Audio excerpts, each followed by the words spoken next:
എല്ലാവർക്കും സ്റ്റഡി ട്രാവൽസിലേക്ക് സ്വാഗതം. ഹിസ്റ്ററിയുടെ മൂന്നാമത്തെ ചാപ്റ്ററായ land grants and Indian society എന്ന പാഠഭാഗമാണ് നമ്മൾ കഴിഞ്ഞ ദിവസം നോക്കിയത്. അതിൻ്റെ ബാക്കി ഭാഗമാണ് ഇന്ന് നമ്മൾ നോക്കാൻ പോകുന്നത്. ഗുപ്ത കാലഘട്ടത്തിൽ അവരുടെ കൃഷിയെപ്പറ്റിയും ജലസേചന മാർഗങ്ങളെപ്പറ്റിയൊക്കെയാണ് നമ്മൾ പഠിച്ച് നിർത്തിയത്. അതിൻ്റെ ബാക്കി ഭാഗമാണ് ഇന്ന് നമ്മൾ നോക്കുന്നത്. അടുത്തതായിട്ട് അവർ പറഞ്ഞിരിക്കുന്നത് ക്രാഫ്റ്റ് ആൻഡ് ട്രേഡേഴ്സിനെ പറ്റിയാണ്. എന്താണ് കൈത്തൊഴിലും വ്യാപാരവും അതേപറ്റിയാണ് പറഞ്ഞിരിക്കുന്നത്. കൃഷിയുടെ വ്യാപനത്തിൻ്റെ കൂടെ തന്നെ, അതായത് കൃഷി മുന്നോട്ട് പോയപ്പം ആൾക്കാർ കൈത്തൊഴിലുകളും ചെയ്തു തുടങ്ങി. അതൊരു ജീവിത മാർഗമാക്കി മാറ്റിയവർ. അക്കാലത്ത് നിലനിരുന്ന കൈത്തൊഴിലുകൾ ഏവയാണെന്നും അതിൻ്റെ ഒരു പട്ടിക തയ്യാറാക്കാനുള്ള ഒരു ആക്ടിവിറ്റി നിങ്ങൾക്ക് കൊടുത്തിട്ടുണ്ട്. അതാണ് ആദ്യത്തെ ക്വസ്റ്റ്യനായിട്ട് ചേർത്തിരിക്കുന്നത്. എന്തൊക്കെയാണെന്ന് നോക്കുക. എർത്ത് ആൻഡ് പോട്ട്സ് ഉണ്ടാക്കുന്നവരാണ്. പോട്ട്രി മേക്കിംഗ് ആയിട്ട് jewellery made of gold, silver and precious stones, അവരെന്താ ജുവലറി മേക്കിങ്ങിൻ്റെ വിഭാഗത്തിൽപ്പെടുത്താം. Pearls, handicraft making. Glass wares, glass making. Silk, cotton textiles ഒക്കെ ഏതാ വേവിങ് വരും. Sculpture in ivory carving. ഇതൊക്കെയാണ് തൊഴിലുകൾ ഏതൊക്കെയാണെന്നുള്ള പട്ടിക പൂർത്തീകരിക്കാനുള്ളത്. ഇത് നിങ്ങൾ ആക്ടിവിറ്റി ചെയ്തുകൊള്ളുക, ബുക്ക് ടെസ്റ്റിലേക്ക് ചെയ്തുകൊള്ളുക. ബാക്കി അതിൻ്റെ അകത്ത് പറഞ്ഞിരിക്കുന്ന people engaged in the same craft gradually formed associations. ഇവരിങ്ങനെ ഈ കൈത്തൊഴിലുകളൊക്കെ തുടങ്ങിക്കഴിഞ്ഞ് കഴിഞ്ഞപ്പോൾ എന്ത് വന്നു, അവർ ഒരു ജോലി ചെയ്യുന്ന ആൾക്കാരെല്ലാം കൂടെ കൂടിയിട്ട് ഒരു സംഘടന രൂപീകരിച്ചു. This came to be called guild and shrenis. അതെന്താണ് ഗിൽഡ്, ശ്രേണീസ്, ഗിൽഡ് അല്ലെങ്കിൽ ശ്രേണീസ് എന്നുള്ള പേരിലേക്ക് അറിയപ്പെട്ടു. അടുത്ത ക്വസ്റ്റ്യൻ നോക്കാം. What is shrenis? എന്താണ് shrenis? Shrenis were association of craftsman and traders. ഈ ക്രാഫ്റ്റ്മാൻ്റെയും ട്രേഡേഴ്സിൻ്റെയും സംഘടനയാണ് ശ്രേണീസ്. അവർക്ക് കുറച്ച് റെസ്പോൺസിബിലിറ്റീസ് ഒക്കെ ഉണ്ടായിരുന്നു. അതെന്താണെന്ന് നോക്കാം. Collecting raw materials, controlling production and marketing. ഇതാണ് ആ സംഘടനയിൽ ഉണ്ടായിരുന്ന അംഗങ്ങളുടെ റെസ്പോൺസിബിലിറ്റീസ്. അതുപോലെ തന്നെ ഈ സംഘടനയ്ക്ക് ഗവൺമെൻറ് ഒരു അംഗീകാരവും കൊടുത്തിരുന്നു. അടുത്തത് ഗുപ്ത പീരീഡിലെ ട്രേഡ് ആൻഡ് കൊമേഴ്സ് ആണ്. അതെന്താണെന്ന് നോക്കാം. ട്രേഡ് ആൻഡ് കൊമേഴ്സ് എന്ന് പറഞ്ഞാൽ വ്യാപാരവും വാണിജ്യവും. ഗുപ്ത കാലത്തിൻ്റെ തുടക്കത്തിൽ ആഭ്യന്തര വാണിജ്യമൊക്കെ വളരെ വിപുലമായിരുന്നു. ഈ കഴുത്തൊഴിലുകാരുണ്ടാക്കുന്ന ഇവരുണ്ടാക്കുന്ന സാധനങ്ങളായിരുന്നു വ്യാപാരത്തിൻ്റെ മുഖ്യ ഇനമായിട്ട് ഉണ്ടായിരുന്നത്. പിന്നെ അതിൻ്റെ നോക്കാം നമുക്ക് എന്താണെന്ന്. Textiles was the one of the most traded product. ഏറ്റവും വലിയ ആഭ്യന്തര വ്യാപാര വസ്തുക്കളിലൊന്നായിരുന്നു വസ്ത്രം. Different type of textiles were manufactured on large scale. അവർ വ്യത്യസ്ത തരത്തിലുള്ള വസ്ത്രങ്ങൾ ഉണ്ടാക്കിയിരുന്നു. അതെന്താണെന്ന് പറഞ്ഞിട്ടുണ്ട്. മസ്ലിൻ, കാലിക്കോ, പിന്നെ ലിനനൊക്കെ ഇപ്പോഴും ഉണ്ടല്ലോ, നമുക്കറിയാലോ. അത്തരത്തിലുള്ള തുണിത്തരങ്ങളൊക്കെ ഇവർ ഇഷ്ടം പോലെ ഉണ്ടാക്കിയിരുന്നു എന്നാണ് പറയുന്നത്. The Gupta had external trade link with West Asia, Central Asia, South East Asia and Rome. വിദേശ വ്യാപാര ബന്ധങ്ങളൊക്കെ ഇവർക്ക് നിലനിന്നിരുന്നു. ഈ സ്ഥലങ്ങളൊക്കെ ആയിട്ടുള്ള വിദേശ വ്യാപാര ബന്ധങ്ങൾ ഈ ഗുപ്ത പീരീഡിൽ ഉണ്ടായിരുന്നു. ഇവരുണ്ടാക്കുന്ന ഈ വസ്ത്രങ്ങളൊക്കെ അവർക്ക് കൊടുക്കുമായിരുന്നു. Gold, silver and copper coins of high quality were mint. ഇവരുണ്ടാക്കിയിരുന്ന നാണയങ്ങൾക്കൊക്കെ നല്ല ക്വാളിറ്റി ഉണ്ടായിരുന്നെന്നാണ് പറയുന്നത്. അടുത്ത പോയിന്റ് നോക്കാം. The prominent traders known as. അവരെന്താണ് അറിയപ്പെട്ടിരുന്നത്? നഗരശ്രേഷ്ഠൻ ആൻഡ് സാർത്തവാഹ, ഈ പേരിലാണ് അറിയപ്പെട്ടിരുന്നത്. അടുത്ത പറയുന്ന വ്യാപാര പ്രാധാന്യമുള്ള പട്ടണങ്ങൾ ഏതൊക്കെയാണെന്നാണ്. Vaishali, Pataliputra, Kannauj, Shravasti, Kaushambi, Ujjayini and Mathura were important centres of trade. ഇതൊക്കെയായിരുന്നു അവരുടെ പ്രധാന വ്യാപാര പ്രാധാന്യമുള്ള പട്ടണങ്ങൾ. അടുത്തതായിട്ട് ടെസ്റ്റിലൊരു ആക്ടിവിറ്റി കൊടുത്തിട്ടുണ്ട്. ഒരു മാപ്പ് തന്നിട്ടുണ്ട്. അതിൻ്റെ അകത്ത് ഈ പറഞ്ഞ സ്ഥലങ്ങളൊക്കെ ഉണ്ട്. അതൊക്കെ ഇന്ന് ഇന്ത്യയിൽ എവിടെയാണ് എന്നാണ് ചോദിച്ചിരിക്കുന്നത്. നമുക്ക് നോക്കാം എവിടെയാണെന്ന്. ഉജ്ജയിനി എവിടെയാണ്? മധ്യപ്രദേശിലാണ്. പടാലിപുത്ര ബീഹാറിലാണ്. വൈശാലി എവിടെയാണ്? ബീഹാറിൽ തന്നെയാണ്. മധുര ഉത്തർപ്രദേശ്. കൗസാംബി എവിടെയാണ്? ഉത്തർപ്രദേശിൽ തന്നെ. ശ്രാവസ്തി എവിടെയാണ്? ഉത്തർപ്രദേശ്. കനൗജ് ഉത്തർപ്രദേശ്. അടുത്ത ക്വസ്റ്റ്യൻ നോക്കാം. India's foreign trade decline following the collapse of the Roman empire by the 6th century. Another reason for this was that the Westerners had learned the technique of silk making from the Chinese. What were the impact? നമ്മുടെ foreign trade നശിച്ചതിന് ശേഷം 6th century Roman എംപയറിന് ശേഷം അത് നശിച്ചു. അതിന് വേറൊരു കാരണം കൂടി ഉണ്ടായിരുന്നു. ഈ വെസ്റ്റേണേഴ്സ് സിൽക്ക് ഉണ്ടാക്കുന്നത് എങ്ങനെയാണെന്ന് ചൈനക്കാരിൽ നിന്നും പഠിച്ചു. ഇതിൻ്റെ ഇംപാക്റ്റ് നമുക്ക് എങ്ങനെയായിരുന്നു എന്ന് നോക്കാം. Decline of foreign trade adversely affected the internal trade. അതായത് ഫോറിൻ ട്രേഡ് തകർന്നപ്പോൾ നമ്മുടെ രാജ്യത്തിനകത്തുള്ള ഇൻറ്റേർണൽ ട്രേഡും തകർന്നു. കാരണം ഇൻറ്റേർണൽ ട്രേഡ് ഒന്നും മേടിച്ചിട്ടല്ല പുറത്തേക്ക് കൊടുക്കുന്നത്. അപ്പോൾ അതിന് തകർച്ചയ്ക്ക് കാരണമായി. അടുത്തത് എന്താ? There was the deep in movement of the craftsman and artisans to different part of the country for trade purpose. ഈ ആർട്ടിസൻസും ക്രാഫ്റ്റ്മാനുമൊക്കെ ഈ കച്ചവടത്തിന് വേണ്ടി നഗരത്തിൻ്റെ പല ഭാഗങ്ങളിലേക്ക് സഞ്ചരിച്ചിരുന്നു. അവരുടെ കച്ചവടം കുറഞ്ഞപ്പോൾ ആ സഞ്ചാരം കുറഞ്ഞു. This led to the ruralisation of art and craft. അവരെന്ത് ചെയ്തു? നഗരങ്ങളിൽ നഗരങ്ങളിലേക്ക് പോകുന്ന കുറച്ചപ്പം ഗ്രാമങ്ങളിൽ തന്നെ കഴിഞ്ഞുകൂടാൻ തുടങ്ങി. അത് ഗ്രാമവൽക്കരണത്തിന് കാരണമായി. The slump in trade, the general decline in craft and ruralization led to the decay of many major towns. അപ്പോൾ ഈ നഗരങ്ങളിലേക്കൊക്കെ കച്ചവടക്കാരൊന്നും വരാതായപ്പോൾ പ്രധാന നഗരങ്ങളുടെയൊക്കെ തകർച്ചയ്ക്ക് കാരണമായി. ഇനി ആ നഗരങ്ങൾ ഏതൊക്കെയാണെന്നാണ് പറയുന്നത്. Cities like Kaushambi, Hastinapura, Ahichchhatra, Takshashila, Ayodhya, Ujjayini and Mathura lost their glory. അതായത് ഈ സിറ്റികളുടെയൊക്കെ പ്രൗഢി നഷ്ടപ്പെട്ടു എന്നാണ് പറയുന്നത്.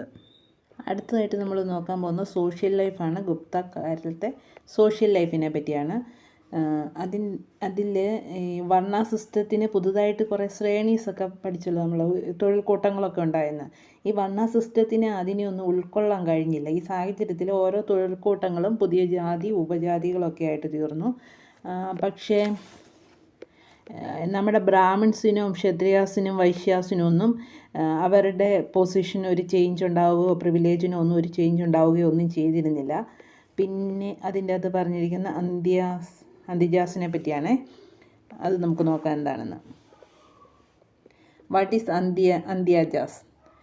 ഇത് antyajas who were outside the chaturvarnya system were considered untouchable. എന്താണ്?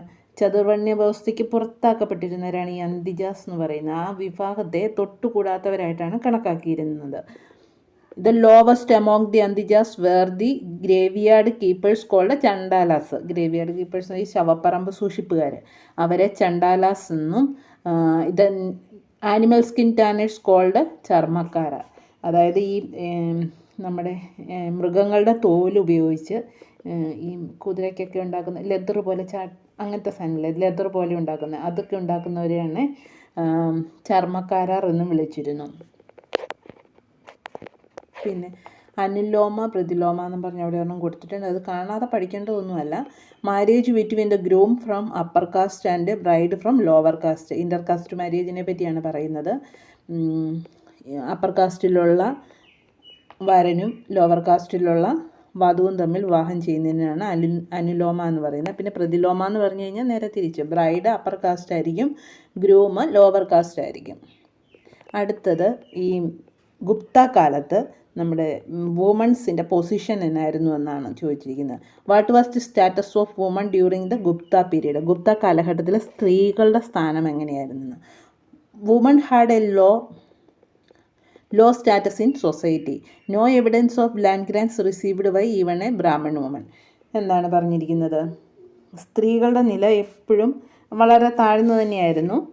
പിന്നെ ഒരു ബ്രാഹ്മണ സ്ത്രീക്ക് പോലും ഈ ലാൻഡ് ഗ്രാൻസ് ഭൂമി ദാനമായി കിട്ടിയതായിട്ട് പറയുന്നില്ല. പിന്നെ എന്താ എൻ്റെ അടുത്ത് പറഞ്ഞിരിക്കുന്നത്? Queen like Prabhavati Gupta of Vakataka dynasty were held in high esteem. Vakataka റാണിയായിരുന്ന പ്രഭാവതി ഗുപ്തയെ പോലെയുള്ള ചില രാജ്ഞിമാർ ആദരിക്കപ്പെട്ടിരുന്നെങ്കിൽ സ്ത്രീകളുടെ നില എപ്പോഴും താഴെ തന്നെയായിരുന്നു. Even the upper class woman did not enjoy a high position or consideration in society. ഈ സ്ത്രീകൾ ആരും തന്നെ ഏതെങ്കിലും ഒരു ഹൈ പൊസിഷനിലോ സൊസൈറ്റിയിൽ ഒരു ഉന്നത നിലവാരത്തിലോ ഒന്നും വന്നതായിട്ട് അതിൻ്റെ അത് പറഞ്ഞിട്ടില്ല. അതുകൊണ്ട് സ്ത്രീകളുടെ സ്ഥാനം താഴെ തന്നെയായിരുന്നു. ഇനി അടുത്തതായിട്ട് നമ്മൾ നോക്കാൻ പോകുന്നത് സെൻട്രൽ അതോറിറ്റി ആൻഡ് ലോക്കൽ പവറിനെ പറ്റിയാണ്. അവിടെ നിങ്ങൾക്ക് ഒരു ടെസ്റ്റിലൊരു ആക്ടിവിറ്റി കൊടുത്തിട്ടുണ്ട്. Equal to Kubera, Varuna, Indra and Antaka and with no equal rival on the face to the earth. അത് എഴുതിയിരിക്കുന്ന ഗുപ്തകാലത്തെ ഏറ്റവും ശക്തനായ ഭരണാധികാരിയായിരുന്നു സമുദ്രഗുപ്തൻ. സമുദ്രഗുപ്തനെ പറ്റി അലഹാബാദിൽ സ്ഥിതി ചെയ്യുന്ന പ്രയാഗപ്രസ്ഥിയിൽ നിന്നുള്ള വരികളാണിത്. ഈ പ്രയാഗപ്രസ്ഥി എന്ന് പറയുന്നത് അന്ന് ഈ സ്തൂപങ്ങളൊക്കെ ഉണ്ടാക്കിയിട്ട് അതിലിങ്ങനെ കൊത്തിവെക്കും, ഇവരെ പറ്റിയുള്ള പ്രശസ്തികളൊക്കെ കൊത്തിവെക്കും. അങ്ങനെ അലഹാബാദിൽ സമുദ്രഗുപ്തനെ പറ്റി എഴുതിയിരിക്കുന്ന വരികളാണിത് കേട്ടോ. അപ്പോൾ അതിൽ നിന്നും എന്താണ്, what do you understand from this test about the powers of the king during the Gupta period? ഇതിൽ നിന്ന് എന്താ നമുക്ക് മനസ്സിലാകുന്നത്? ഇവരുടെ രാജാക്കന്മാരെ എങ്ങനെയാണ് കണ്ടിരുന്നത്? ഒന്നാമത്തെ പോയിൻ്റായിട്ട് the king was considered equal to god. ദൈവത്തിന് തുല്യമായിട്ടാണ് അവർ കണക്കാക്കിയിരുന്നത്. അടുത്ത എന്ത് പോയിൻ്റ് എഴുതും? Samudragupta was seen as the supreme ruler with no rivals and enemies. എതിരാളികളൊന്നുമില്ലാത്ത, എന്താ ഇതിൻ്റെ അകത്ത് പറഞ്ഞിരുന്നു? കുബേരനും വരുണനും ഇന്ദ്രനും അന്തകനും ഒക്കെ ദൈവങ്ങളില്ലേ, അവരെ പോലെ തന്നെയാണ് ഞാനും, ഇവരെ പോലെ തന്നെ തനിക്കും പോകുന്ന ഒരു എതിരാളി. ഞങ്ങൾക്ക് ആർക്കും എതിരാളികൾ ഈ ഭൂമുഖത്തില്ല എന്നാണ് അവിടെ എഴുതി വെച്ചിരിക്കുന്നത്. അപ്പം അതിൻ്റെ അകത്ത് നിന്ന് എന്താ മനസ്സിലാകുന്നത്? സമുദ്രഗുപ്ത എന്ന് പറയുന്ന ഒരു പവർഫുൾ മാനായിരുന്നു എന്നുള്ളതാണ്. അതാണ് ഇവിടെ പറഞ്ഞിരിക്കുന്നത്. അടുത്ത ക്വസ്റ്റ്യൻ നോക്കാം. Gupta king has extensive powers.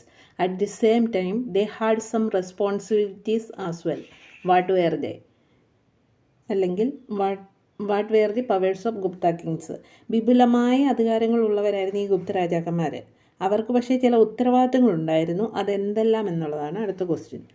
Protect the people from aggression.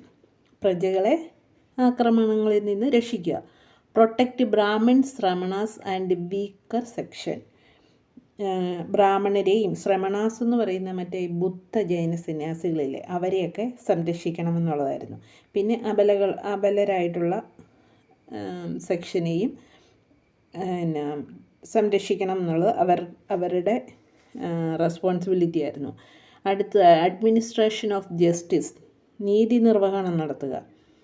പിന്നെ ഇവർ കുറേ രാജ്യങ്ങളൊക്കെ പിടിച്ചടക്കിയിട്ടുണ്ടല്ലോ, അവരെ പറ്റിയാണ് പറഞ്ഞിരിക്കുന്നത്. The Guptas allowed the rulers of the territories they conquered to continue as samantas of the Gupta kingdom.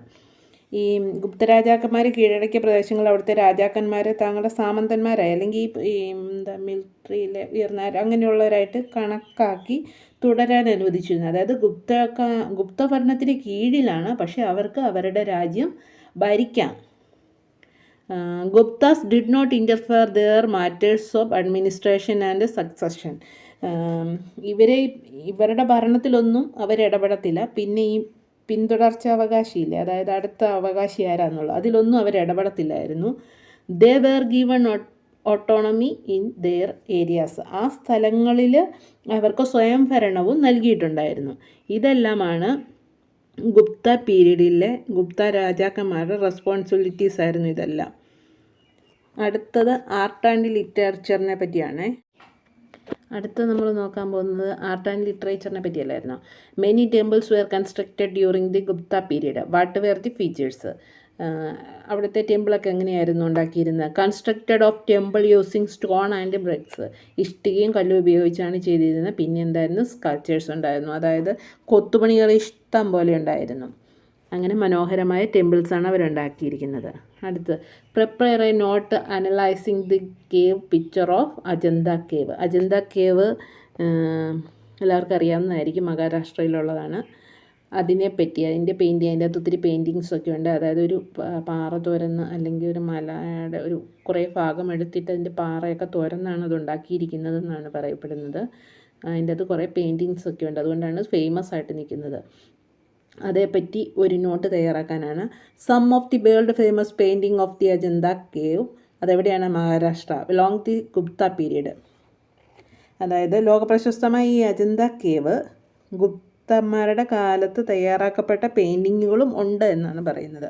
The paintings എന്നൊക്കെ അതിൻ്റെ അകത്ത് പെയിൻറ്റിംഗ് ആയിട്ട് വരുന്ന royal life, royal court and celestial wings.